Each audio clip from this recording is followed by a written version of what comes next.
We're very fortunate this evening to have with us State Representative Stacy Abrams, who also serves as the Minority Leader of the House.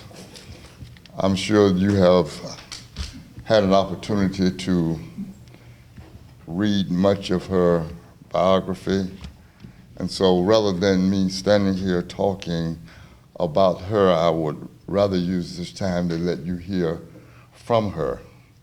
So at this time, would you please join me in welcome to Albany, Georgia, and to the Albany Civil Rights Institute, State Representative Stacy Abrams.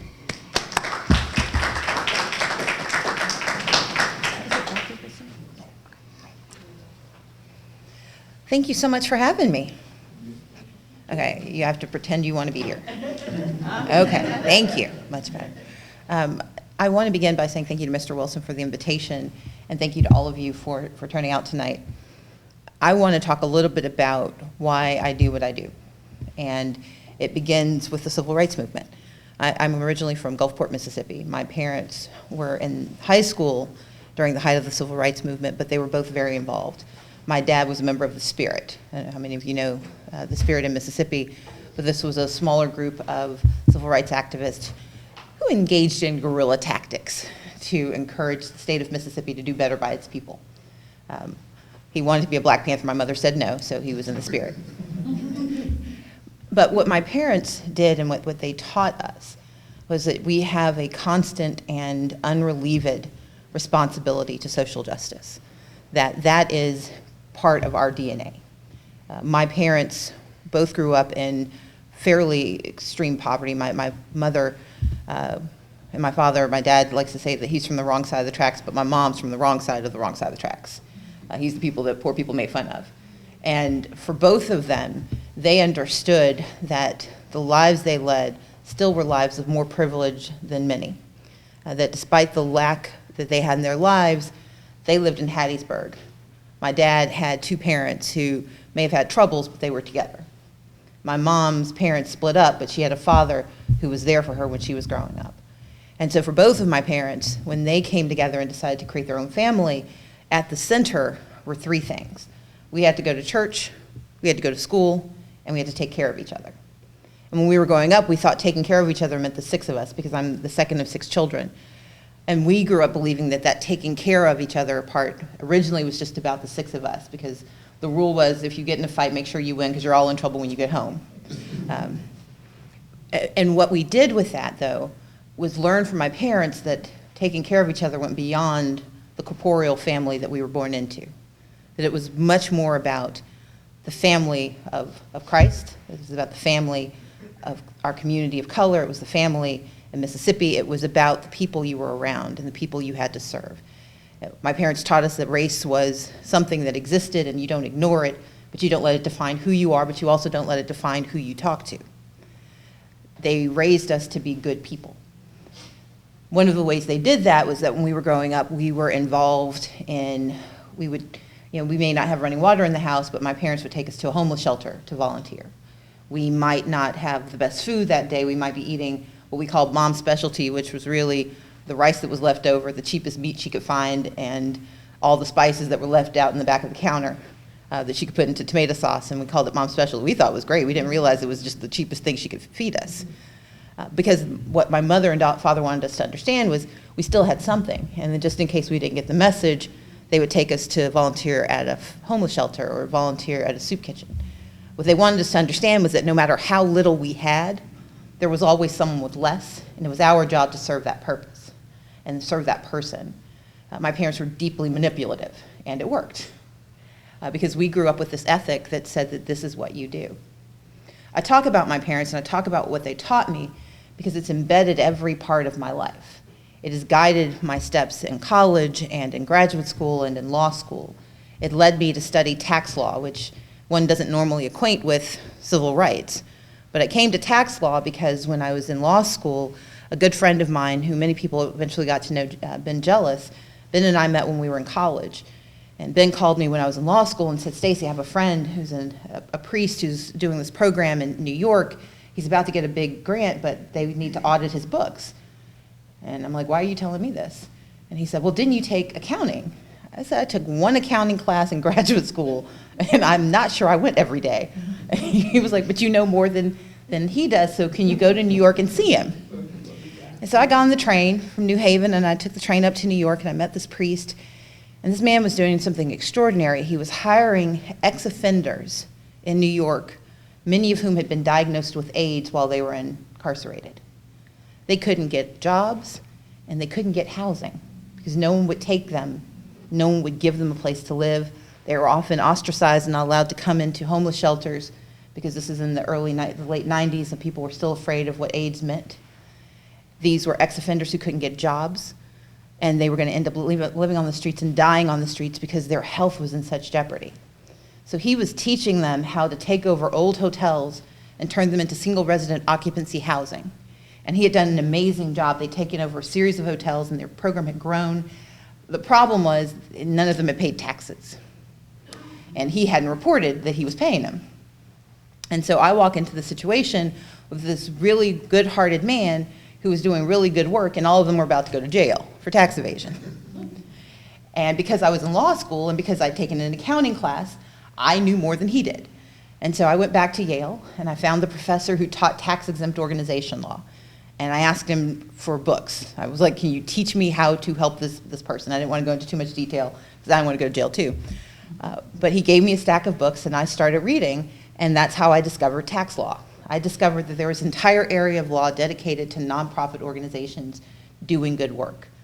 There's an entire section of law, and the most expensive part of the legal profession. Tax lawyers make a lot of money.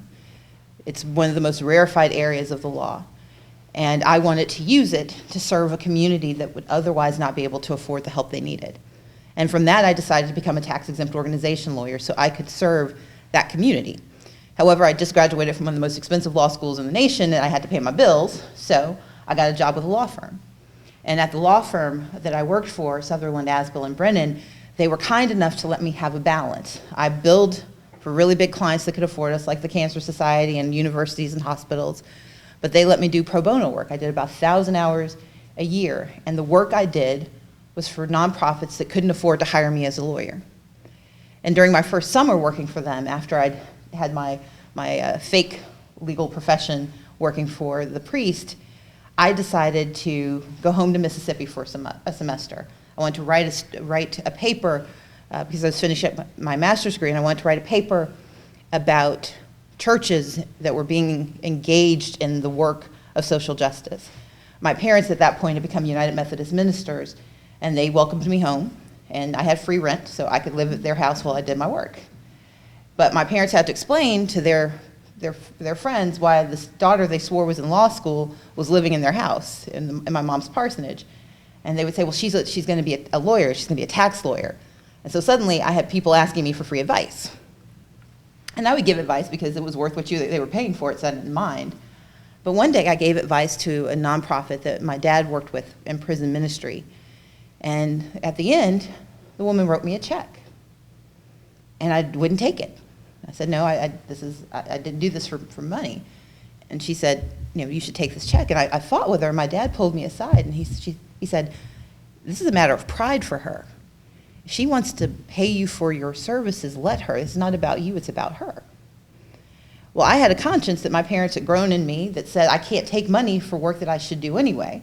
And so my compromise was that I started a nonprofit myself called Third Sector Development, and I put her money into my nonprofit. And so my agreement with myself was I would take payment, but that payment would always go to pay for the next group that I worked with. It made me feel good, it made them feel good. It didn't work so well when somebody tried to pay me with a goat, but that's a completely different story. And so in 1998, I started this organization called Third Sector Development. And our mission was to help disadvantaged organizations, help community groups that served the disadvantaged, whether it was racial, economic, regional, do good, and use my law degree to accomplish it. And I did that for years. For 18 years, I had this organization that was doing the work that I thought needed to be done. The way the story connects to why I'm here is that in 2010, I became minority leader for the state of Georgia in the House of Representatives. That day that I became minority leader, Democrats lost everything. We'd lost every statewide office. We had lost 3 House seats. The day I became leader, the literal day, 6 people switched parties. 4 of them voted for me before they left, but they still switched parties. And what I learned from that was that we were at our nadir as a party. Now, that can either just make you enervated and make you depressed, or it can energize you and give you a path. And for me, it created a path. I needed to think about what this meant for Georgia. And what it meant for me was that we had a responsibility to think more broadly about why I was in this party and what this party should do. But separate from that, it made me more acutely aware of the nonpartisan issues. It made me aware of the fact that we had communities that didn't vote, that in every election had decided not to vote against someone, they had decided not to engage at all. And then they were surprised by the results. Communities like Southwest Georgia, who have thousands of people who stayed home. And what was more troubling to me was that you had thousands more who had never bothered to register. That lack of registration, that lack of engagement is not about which party you're in, because parties make you decide who you're going to vote for. But the fundamental decision to vote is the basic premise of civil rights in America. The right to choose is fundamental to who we are. My parents fought for the right to choose. My father was arrested at the age of 15, fighting for the right for someone to vote when he was too young to cast that ballot himself. I grew up watching my parents go and vote. And so for me, the question of voting was essential. Watching my party lose made me think about voting, but when I noticed who wasn't voting, that's what galvanized me. Because the people who weren't voting were the very people who were being hurt by the choices we were making. Choices Democrats had made for years, so it wasn't that it was all Republicans. Democrats had made bad decisions for years, the Republicans were making bad decisions now, and over again, the very people who were being hurt were the very people being silent.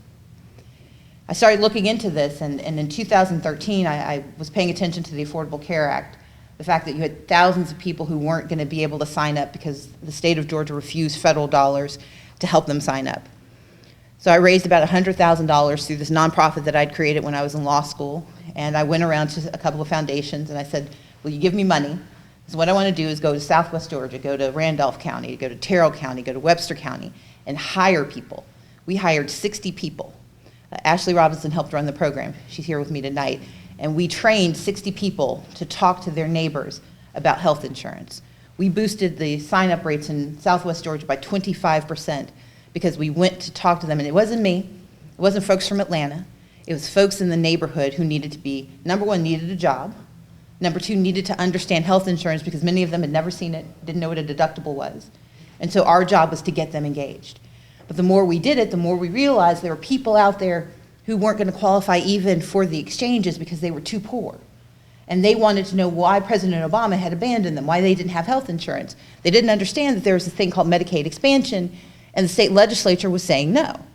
The state legislature said, we're not going to let you have this money that's already earmarked for Georgia. And when we went back, we said, well, you guys need to talk to your legislator. And they said, our what? Our who? They didn't know what a legislature was. They didn't know who their legislator was. They didn't know who their senator was or their state representative. They didn't know because no one had bothered to talk to them. And we all know these families, folks that you see all the time, but we never really have that conversation about do you vote.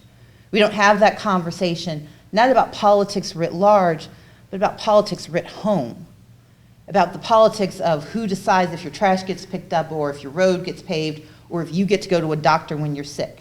Do you have to go on insulin because no one would allow you to go to a doctor to get metformin when you could have stopped it in its tracks? Those decisions are being made by people, and most of us don't talk to the folks who need the help the most.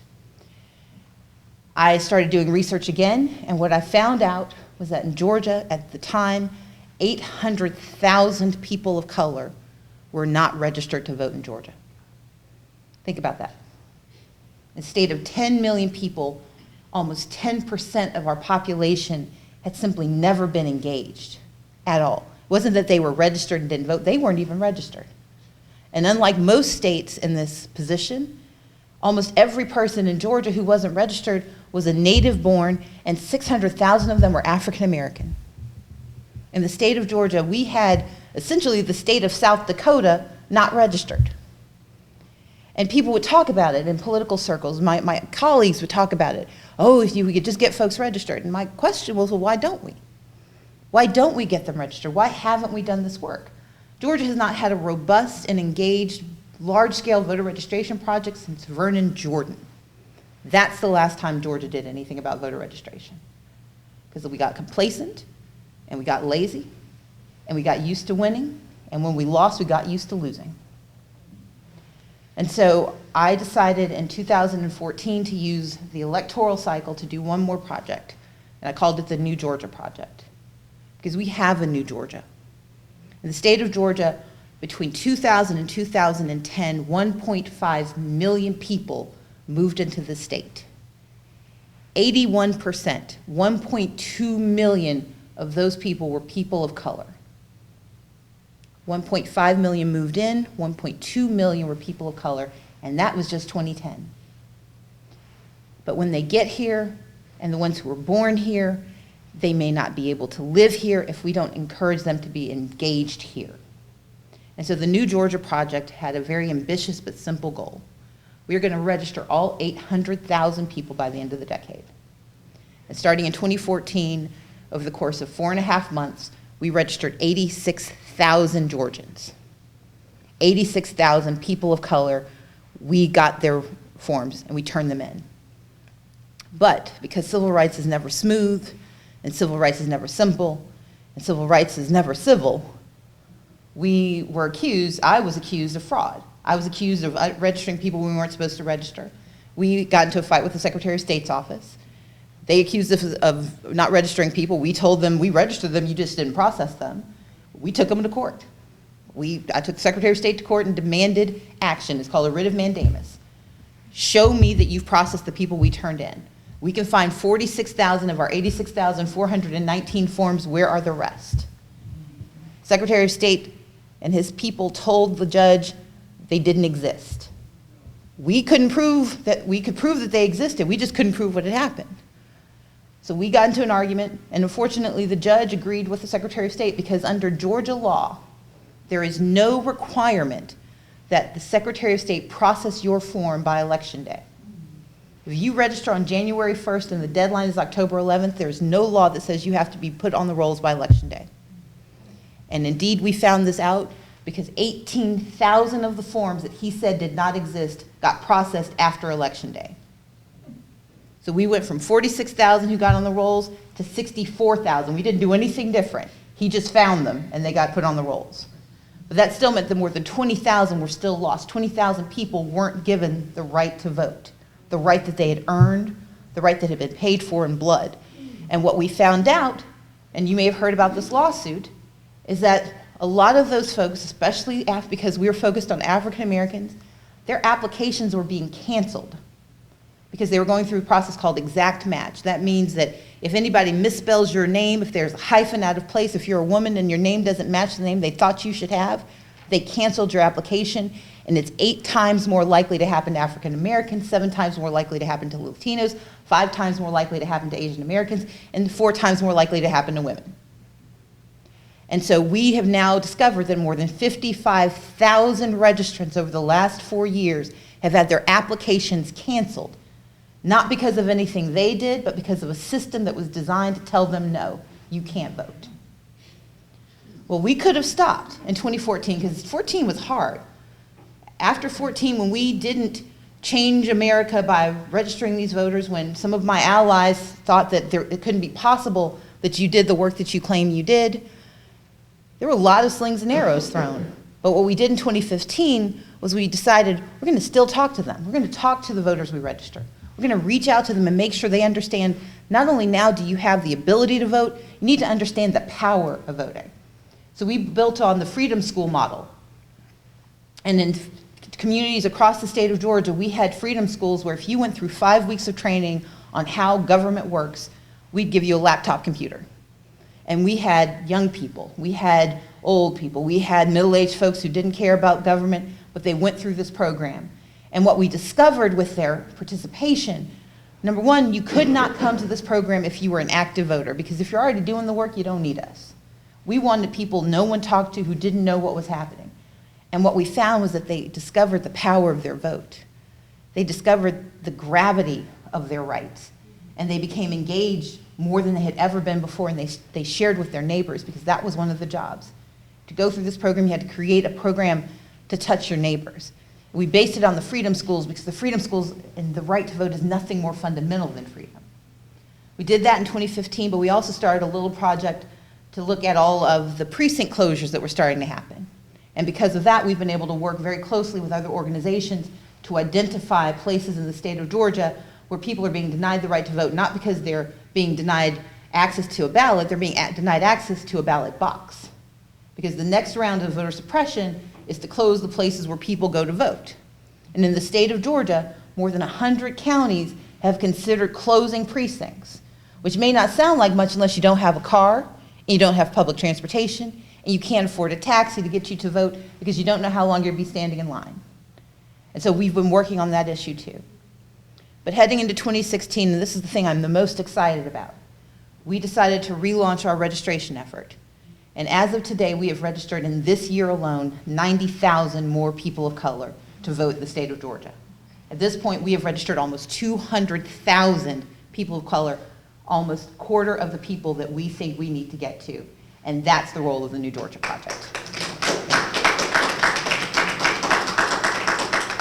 I talk about the New Georgia Project and my role in it because I believe at the core of a civil society where civil rights is revered is the right to vote. And you can't have the right to vote if you don't have access to the ballot. You can't make smart decisions if you don't know how to cast that first choice. The New Georgia Project is something I started, but it's not something that I own. We have an executive director who's doing amazing work, and they're actually down here in Albany right now. We're going to register voters all across the state. I have nothing to do with where we go, except that I want us to go everywhere. And as of right now, we're in 156 counties out of 159 in Georgia. Our goal is to get to all 159. Because I believe fundamentally that the future of Georgia lies in joining together and making certain that as many people have the right to vote as possible. I told you that between 2000 and 2010, we had this massive influx of people. But here's what it did to the state of Georgia. Today in Georgia, 54% of the Georgia population is white, non-Hispanic. 32% is African American. 9.5% is Latino, and 4% is Asian American. That means is that by 2024, 2025, the state of Georgia becomes the first state in the Deep South to be majority minority since slavery. The very first state to do so, and the only state in the country to be majority minority where African Americans are the majority of the minority. That's a new world. That's a dangerous world if we aren't doing our part. Because if 1 million people of color don't engage, when 56% of the kids in our schools are children of color, if 1 million of our people don't engage, when so many more, it's okay guys, I'm good. No, you can leave it open because he's trying to listen. No, I'm good. Guys, I'm a family of 8. I'm not used to silence, I'm fine. But when 1 million of our people, when 1 million people, regardless of race, regardless of background, decide that their voices don't matter, that is dangerous for society. That is dangerous for Georgia, it's dangerous for America. Because when you check out, someone else is going to be making the choices. Whether we're talking about the issues of community policing, we're talking about Medicaid expansion, we're talking about transportation, we're talking about where roads and bridges go, where trains and buses go, where jobs go. Those choices are made with Daryl Elam and myself at the state capitol. Those choices are made by the people who vote. And if we are the majority minority state that we will be, but the minority still controls the power, if people who are angry about change control the decision-making of a state, that's bad for everybody. Voter registration is not a partisan issue, it's a people issue. Governor Deal actually made, I think, a profound statement about why voter registration was important. Because the children who need support have to have parents who have a voice.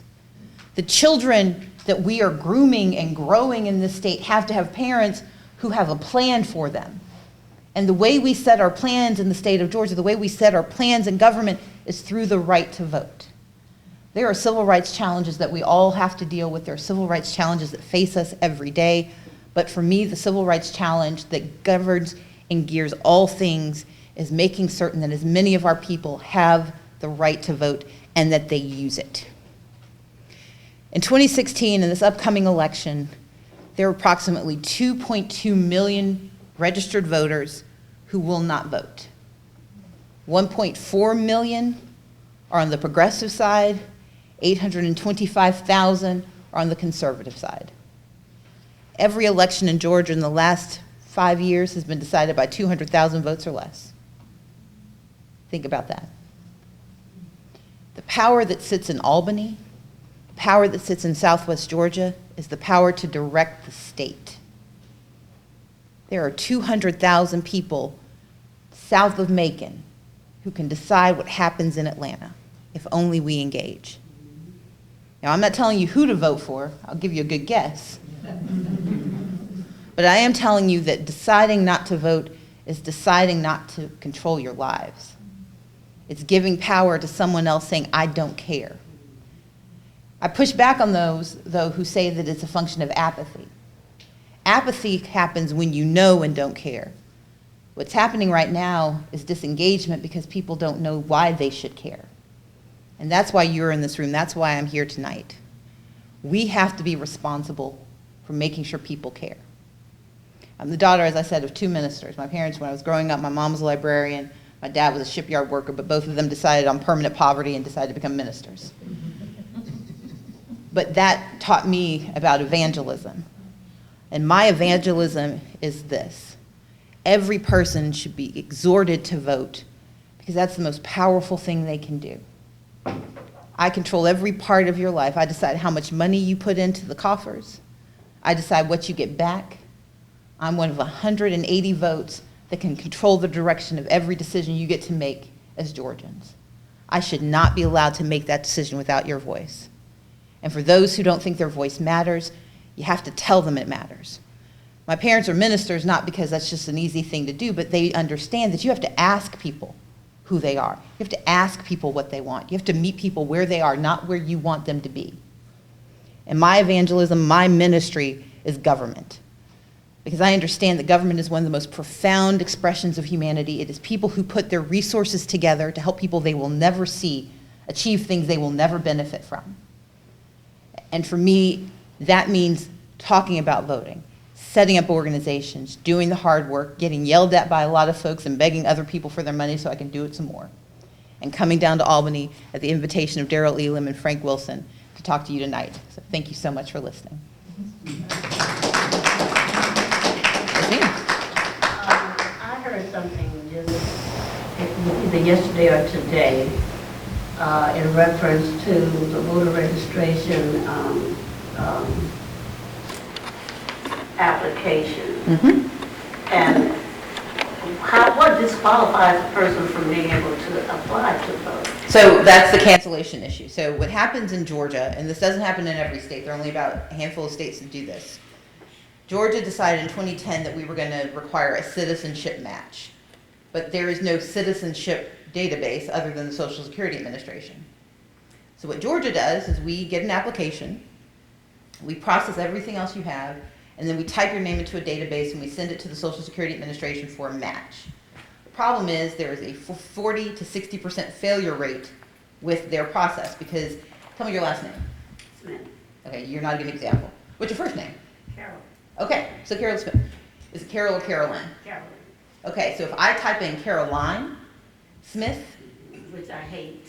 but which happens, I promise, it happens to you all the time, doesn't it? My name, that's right. They misspell my name. If they misspell your name when they're putting it into the system and they send it to the Social Security Administration, it is going to send back a negative saying that you are not a citizen. Well, it doesn't tell them why you're not a citizen. It just says you're not a citizen.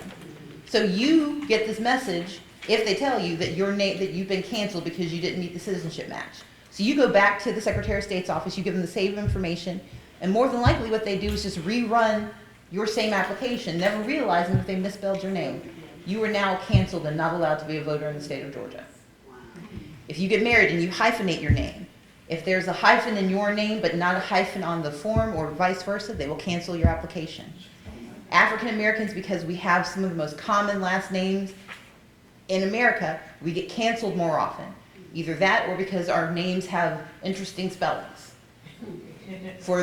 Imagine being Asian American, where people have no idea what they're doing, and they just make up letters to put in your name.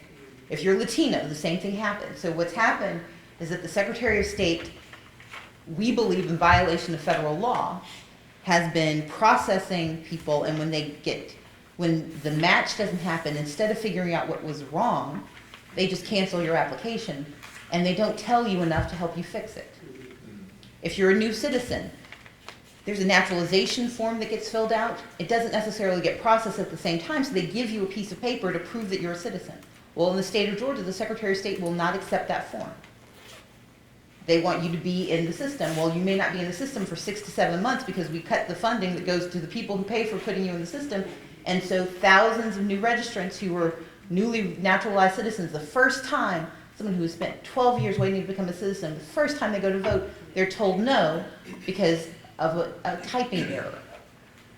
And so together with a number of organizations, the New Georgia Project, but other organizations filed suit against the Secretary of State because we know for a fact that at least 55,000 people in the last 2 years have had their votes canceled, have had their applications canceled because of this flawed system. And that's why they're being sued.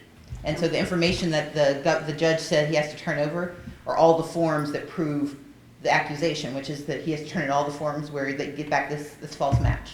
What about those that are felons, and that's still a part of it? So felons are actually different in Georgia. Georgia does not permanently disenfranchise felons. Once you've served your term, so if you've served all of your probation, all of your parole, you are automatically eligible to vote. You have to get a form, but the problem is there's a different form in all 159 counties. And so you have to know what to ask for, and most felons are afraid to ask. Ashley and I were having this conversation today. If you're an ex-offender and somebody's told you or you heard on the news that you're not allowed to vote because you're hearing about Florida and you don't realize that we have 50 different laws in 50 different states, you may be terrified to apply to vote because you're afraid that filling out that form could put you back in trouble. I had an incident. I wasn't actually doing the voter registration sign up, but I had a couple of friends at work, and we called, while I was standing there talking to them, they were the ones that were conducting the drive, but they called these 2 young men, and asked them if they were registered to vote. And the first thing came out of one of the guys' mouth, I'm a felon. And they said it loud, and then the girl said, "Hey, don't say that loud like that." She says, "Come here, let me talk to you." And she was trying to tell him, as she asked him some questions about having served his term and and all, and she told him, "Don't think that you can't, just apply anyway." Absolutely. There's a group called the Georgia Justice Project, and they're working on that. The challenge is if we try to push for state law, we may end up actually doing more harm than good. And so this group has done, I think, an amazing job of trying to help people group by group get more enfranchised. But that's an incredibly important issue. Other questions? The other Oh, point sorry. I wanted to make is this, I'm disappointed with the size of the attendance here this evening, because actually you're preaching to the choir. The people that need to hear what you just shared, and I came in on only part of it, but I know that you shared a lot of good information that we need to know. And the few of us that are here can pass on what we've heard, but it's still not getting out to the masses. And my question to you is, I heard you say Mr. Elam and So Representative Elam and Mr. Wilson. Mr. Wilson invited you. I'd like to see them, if it's at all possible for you to come back to meet with the Albany Ministerial Council, the ministers here in Albany, when they meet, and share with them. Many of them know this, but there are some that probably don't, and they need to be able to pass this information on to their congregations, and hopefully enough of their members and pass it on to their family members and friends who don't attend church. Right. So, and I'll say two things. One, I believe in preaching to the choir, because the choir at least knows what to do with the information. Again, I learned that from my parents. You preach to the choir first, because the choir, you know the choir is going to talk, and you know they're going to talk to somebody. So this is how it starts. We all, I think, misremembering, I will defer again to the expert, but we misremember the civil rights movement as though these were mass rallies where everyone stood together. It wasn't when it started. When it started, it were small groups of people listening and learning and passing on information, encouraging people to pass it on to more people. So this is the room where it starts. If there are 5 of you, I do the same thing. I appreciate that there are at least people to fill most of the seats in the middle, so I'm really good. But I am, because that's the critical nature of this work, is that it has to start small. The New Georgia Project, when we started, Somewhere. there were 2 employees in the New Georgia Project the first time we registered the people we registered. Myself and one other person. We hired a national firm to come in, and what we said to them is, look, you can bring your top people, because they've done it before, but you have to hire your middle management and all of your workers on the ground in Georgia. We started small, and now we're much bigger. And so to the Ministerial Society Alliance, I'm happy to come. Actually, NCA UFOT, who's the executive director of the New Georgia Project, is meeting with them tomorrow, I believe. So we're here, and we'll keep coming back, and I'm happy to do as much as I can. I think you had your hand up, and then I'll come over there to you, ma'am. I've been to several senior citizen subdivisions registering for the absentee. Mm-hmm.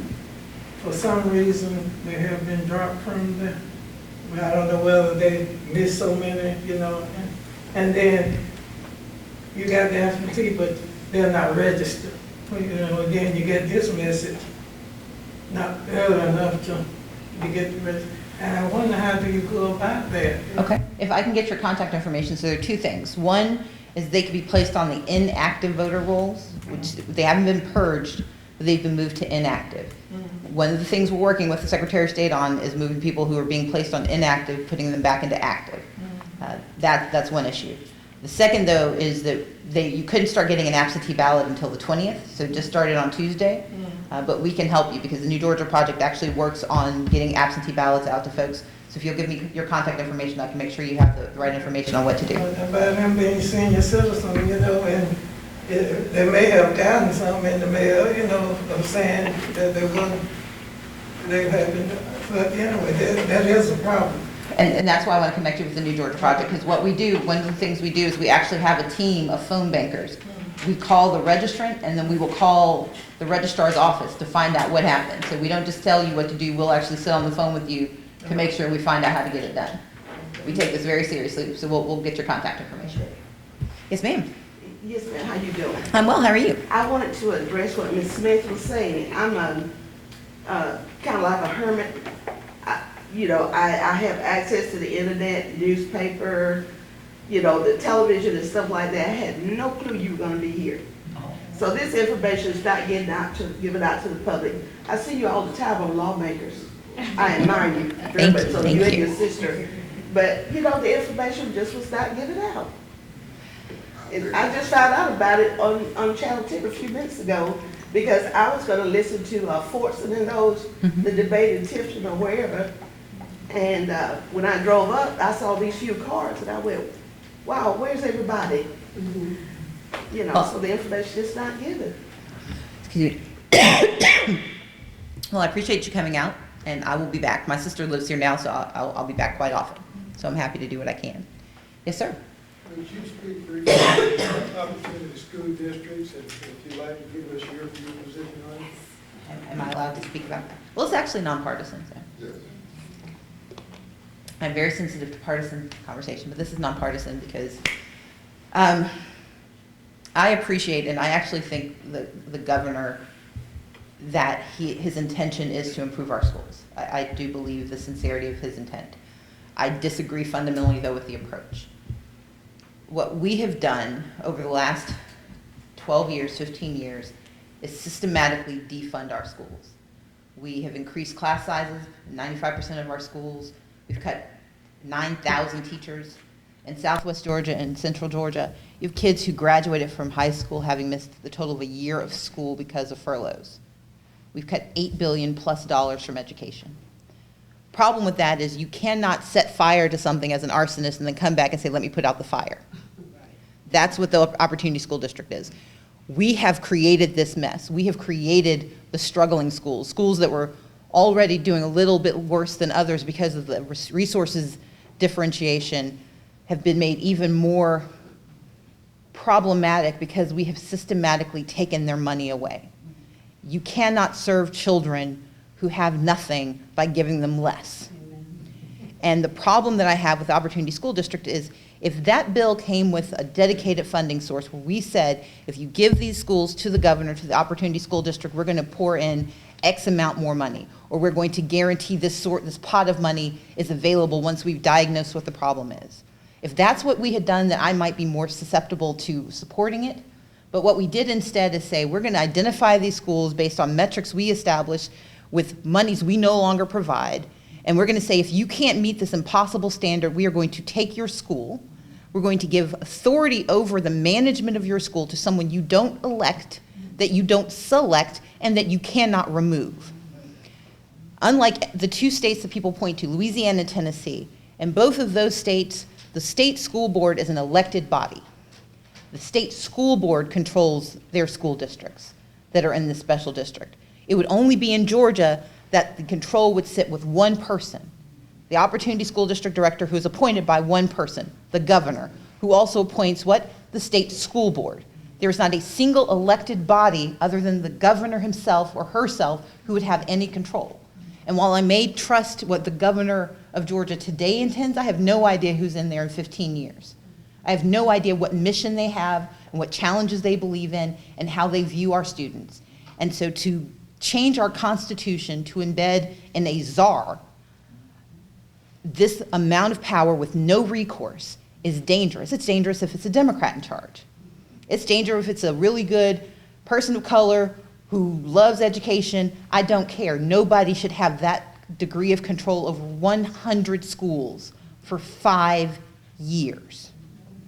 There is no authority to remove the school, and there is no authority to remove the Opportunity School District Director. My issue is not with mission or intent, it is with process. First and foremost, I'm a lawyer. You should only change your Constitution to increase access to power, not to decrease it, or to make sure that resources are given where they should be.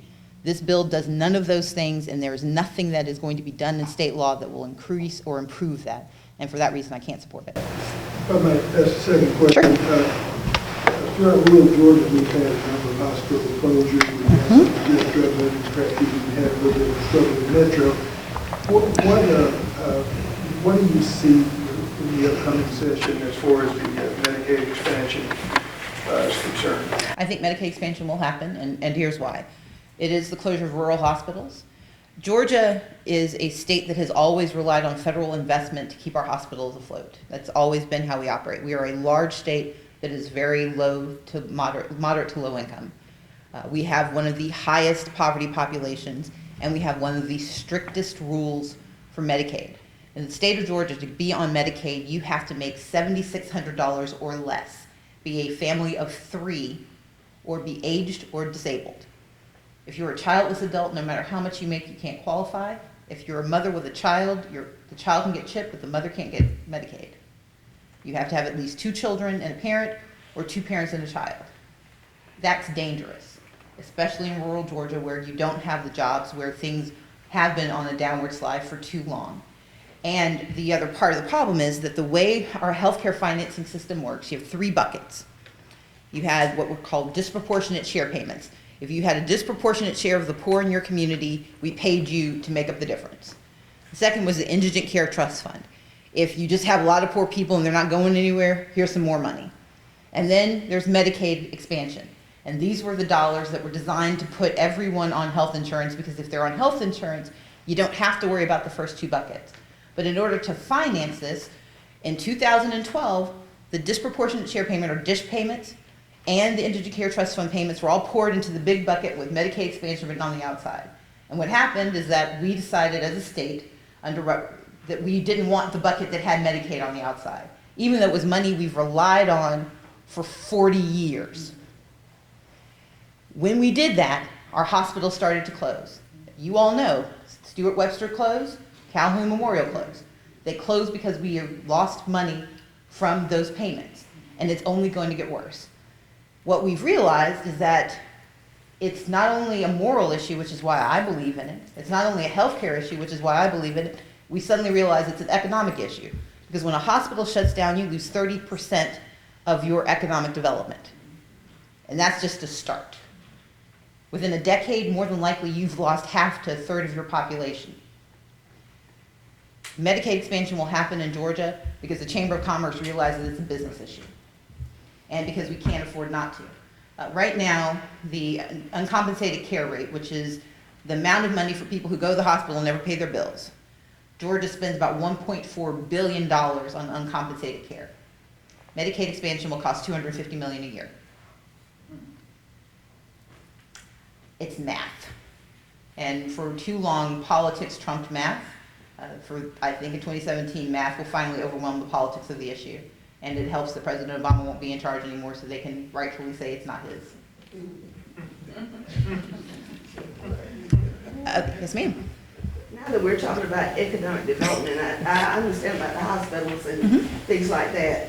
I look at Governor Deal. He goes out of the country to Mercedes-Benz, whatever, trying to bring jobs back, which usually end up in North Georgia. Ford Motor Company is talking about making those compact cars. They're going to take them to Mexico, possibly. And down here in South Georgia, Davidson Trash Line in Americas is not there anymore. We need those jobs down here in South Georgia to help us because we're floundering. What can we do? Can you and Representative Elam, have some say-so about, trying to get the governor or whoever to get Ford to look our way? I think that we compete for every one of those companies. The challenge that South Georgia has, and just to be real, because clearly I don't have a filter, challenge with South Georgia is this. In order to attract business, you typically need a strong educational system, a good hospital system. Okay, those are your two metrics. Because if somebody's doing manufacturing, if they get hurt, if it takes 90 minutes to get them to a hospital, they're not going to come. And if you don't have the skilled workforce to take the jobs when they get here, they're not going to come. I believe, and again, I take Governor Deal at his word. I believe that he's trying to improve what's happening. I just disagree with his approach. But the key to South Georgia, I believe, is part of it's bringing in bigger companies from other places. But the other part is growing what you've got here, doing micro and smaller economic development. Because it's going to be hard to convince Dougherty County is different. Dougherty County is different because you do have Phoebe Putney here. You have a challenging educational system, but you've got parts of the ingredients. And it is politics. Governor Deal serves, first and foremost, he is aware of what's happening in North Georgia. I will give him credit that he has helped to spread jobs around the state, but to attract that Ford Motor Company, they're looking not just at where the workers are, they're looking at how cheap it is to produce those cars. And whether they come to South Georgia or South Bend, Indiana, it's more expensive to do it in America than it is to do in Mexico. But that's not to say he's not going to go after those jobs. Mercedes was easier because Mercedes was looking for a U.S. headquarters. Ford is looking to escape America. And so that's the difference. Okay, I was just thinking in terms of what you had just said about, the educational system, the hospital, I'm thinking Mexico, okay? But maybe I missed something right there, but I understand. Oh, because here's the difference. I understand what you're saying. You only care about that if you're keeping your workers here. If you take a company to Mexico, what you're going to do, the cost of being down there is actually so cheap that you don't have to worry about those other pieces. Now that I've depressed you, what else can I tell you? I just want to thank you for being the voice of reason in state government. Perhaps most people don't know that you're the first African-American female to be minority leader. And there's no other female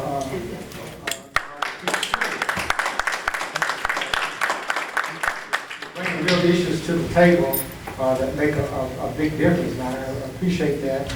And actually, in my way of thinking, you're more qualified to be president than at least one person. Normally, out of humility, I would disagree, but in this one, no. But I want to. I know you said something about saying partial issue, but, Yeah, y'all did it. It's not my fault. Go ahead. yeah, but your parents been religious and so forth and so on. I want you to try to address the situation of the thousands of Georgians that are not voters for religious reasons. I just don't quite get that. You got over 100, maybe 200,000 Georgians who refuse to go to vote under any circumstances because of something religious, and I don't get it. So perhaps you understand it. I do. Look, as a person of faith, I'm respectful of other people's faith. My challenge is not whether you don't vote because of faith. I'm worried when you don't vote because you have no faith. When you don't have faith in government, when you don't have faith in people, when you don't have faith that your vote matters, that's what worries me more. If your religious tenets tell you that voting is an apocryphal, is a violation of an apostasy to your traditions, I'm not going to push you on that. But what I am going to do is make sure that you have friends who vote for you and that the people who can vote do vote. But those same people, and I understand your point, respecting their belief, those same people are benefiting from what is voted on. But And they say every vote counts. In my way of thinking, I understand what you're saying. To get me to vote for you is good, but how about that 100,000 that we hadn't tapped into? That could be the pivotal edge that decides whether Georgia is a blue state or red state. But if we think this guy is playing games, if he ever gets in office, we're going to wish those 100,000 and a couple more had did what they should have done. But here's where I push back on you. You have 100 to 200,000 people who, because of sincere belief, do not cast ballots at all. I am not going to challenge their souls. If you believe your soul is in jeopardy, if you make that choice, you are not going to make a smart choice, because you are putting, if your faith tradition tells you that your corporeal body is put in, that your soul is put in jeopardy by the act of your corporeal body, I'm not going to argue with you. The reality is, you don't need them. You got 765,000 people who've already registered to vote who just stay home, who don't have this challenge. So those 200,000 are not the ones I'm worried about. I'm worried about the 600 and 700,000 who know better and don't do better. I'm worried about these 800,000 who aren't registered. Those folks, you put those together, you don't need those 200,000. I put them in the category of everybody else who benefits, people who are undocumented, children. We have lots of groups of people who don't get to cast a ballot, that we have decided, those prisoners who are still under, or those ex-offenders who are still on parole or on probation.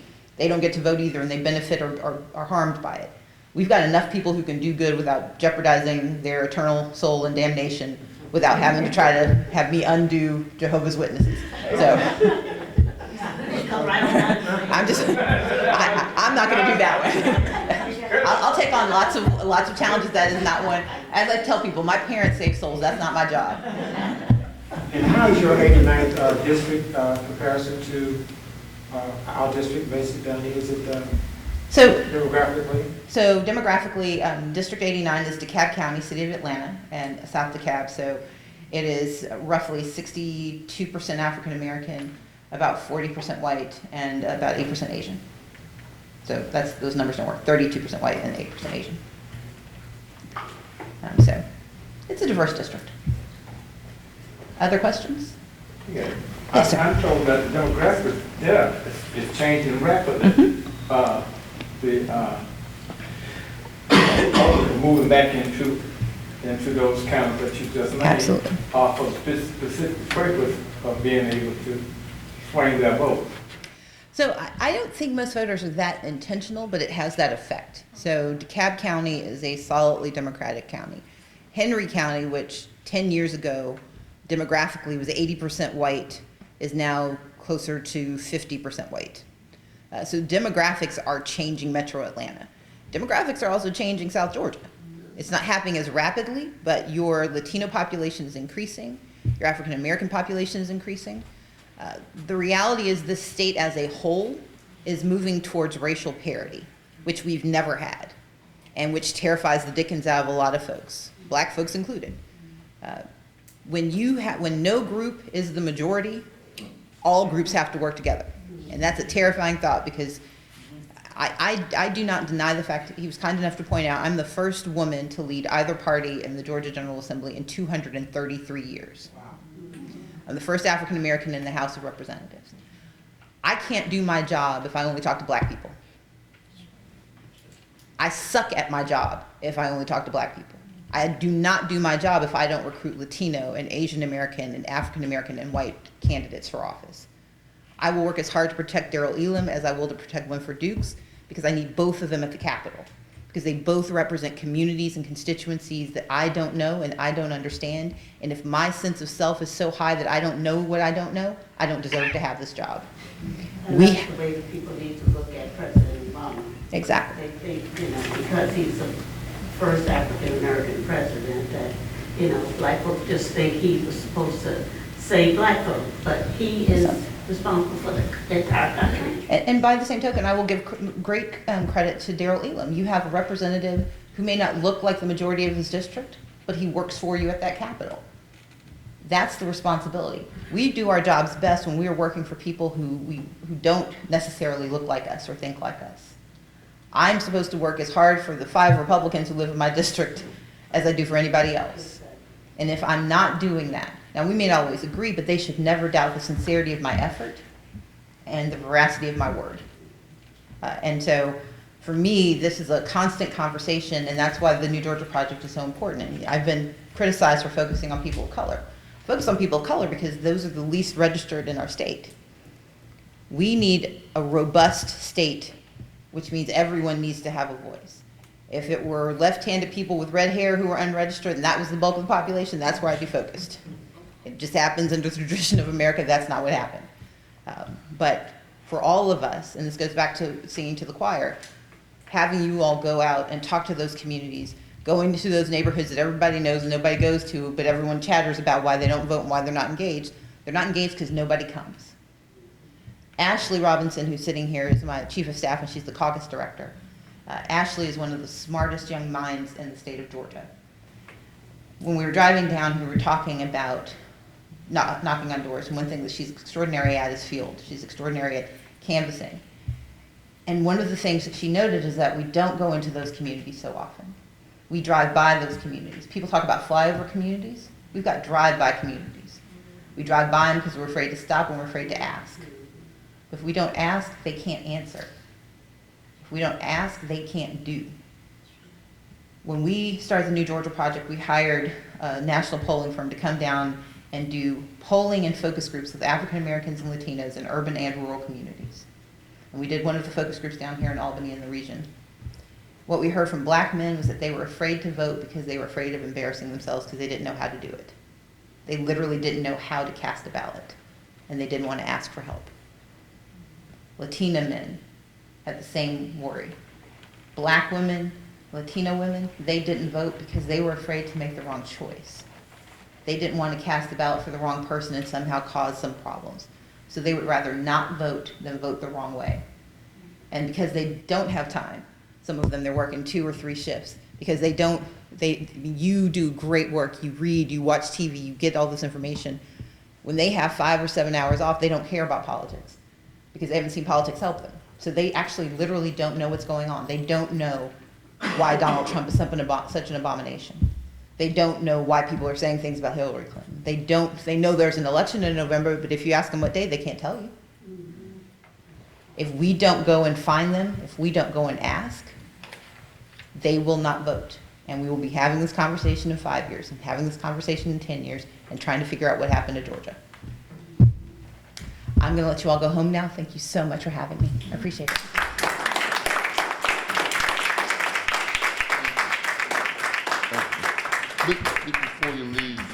Before you leave, let me give you a copy of our book. Wonderful. Thank Looking you. Back, Moving Forward, Thank and you. our lapel pin. Thank you so much. Thank you very much. I do want to say one quick thing about Brian Kemp. I have a great deal of critique for some of his efforts. I will give him credit. He has worked very closely this year on some issues. So he's still making some mistakes, but he's doing some things right too. And I like to be fair. And so he's not all bad. And he's not a bad person. It just, I think that sometimes the zeal with which he pursues his work ignores the responsibility to the people that he serves. And so I will call him out when I'm unhappy, but I do want to make sure I'm fair in my critique of who he is and what he does. Thank you very much for my book.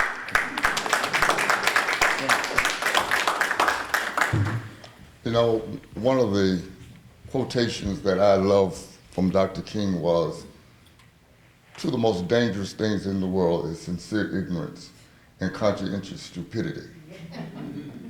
And I think that we have to keep that in mind as we recall and take to heart some of the things that have been shared with us this evening. I don't need to defend, but I want to address you, ma'am.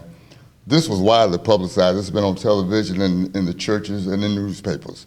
And this didn't just start because this project got underway back in July. So it was. But as it goes in Albany, there are 4 things happening tonight. That was a business expo. There is a play or something at Darden. And for a lot of folks, this is choir night.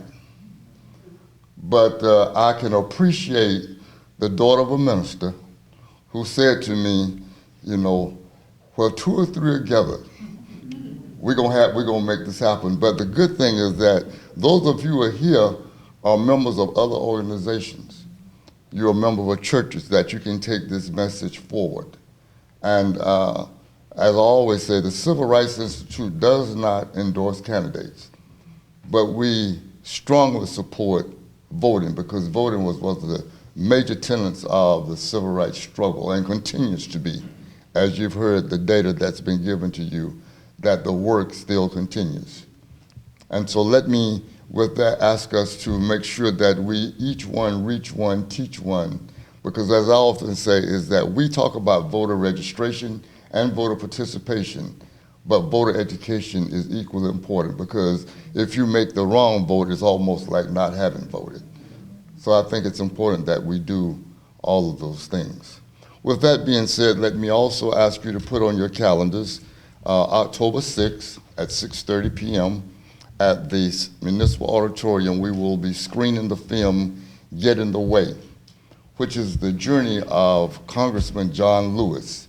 He has an awesome story, and it's much more to his story than being hit upside the head in Selma. So I think it's important that you come. That activity is free at the Municipal Auditorium October 6th at 6:30. And our community night for the month of October will be October 27th. Our presenter will be an Albany native, Kathy Wilson Johnson now, who is the author of a book, Hallelujah Anyway. I think you will find it very interesting reading. She will be here at 6:30 on October 27th. Then in the month of November, because the 4th Thursday is Thanksgiving, community night will be the first Tuesday. And our presenter will be Miss Cynthia Carter, and she's the author of the book, Ask Grandma. And some of you met her coming in the door. She was out front. So those are 3 activities coming up for the Civil Rights Institute. Stay tuned, because some things are dropped in our lap that we have to make public. So we don't always know where we're going to be. Just stay tuned, and we try to get it out to you. Again, thank you for coming, and good evening.